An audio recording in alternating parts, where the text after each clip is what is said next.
تنهایی گفت منو گفته بودم جایی نرو، انگیزه ندارم دیگه نمیخوام جایزه رو، زندگی بی خوشی تاریکه چونی خورشید، به همه چی بدبین شدم یه آدم بی امید، نمیرم اصلا من بیرون این دوران کووید، انگیزه ندارم بکنم براتون تولید، هر کیم جلورام صد شد بهش گفتم تیر، هر از چنگایی میکنم فقط برام رو سیر، اعصابم ضعیفه نرو رو مخ ضعیفه، نمیذارم بیای توی قلبم با اون پای کثیفه، دیگه مغزم دلمو حریفه، فایده نداره ازم بکنی تعریفه، خواستش بره نشدم من حریفش، دیگه دیر شده ولی بیایی میبینی اکس در پشت بوم پریده، با اینکه خوشگله مثل پریه، رل نمیزنم باهاش نمیشه چون شبیه تحصیل هری رفتش یعنی از این زندگی شدش یعنی داستان گنی سر یعنی چیکار کردی حواسانی هراسانی دست دیگه گنی حقیقت زدی کردی دریقه کمک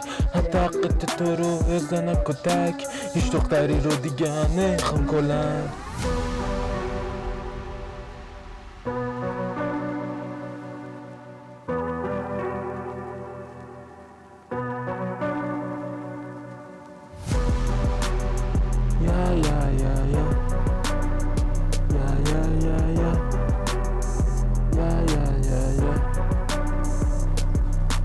دوروبرم هیچکی کی مونده واسم، چقدر باید توی روابطم ببازم،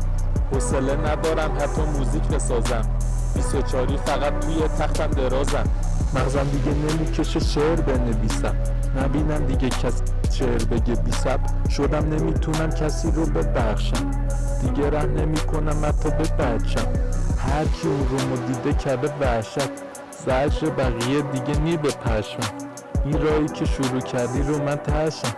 قهوه خوردم ولی هنوزم لشم، تأثیر نداره پریدم آخه دیگه برم نگم،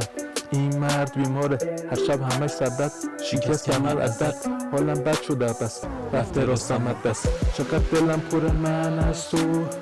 خدایا اونو لعنت کن، تو این کاری بهت برم خورد، دیگه سیر شدم من از تو.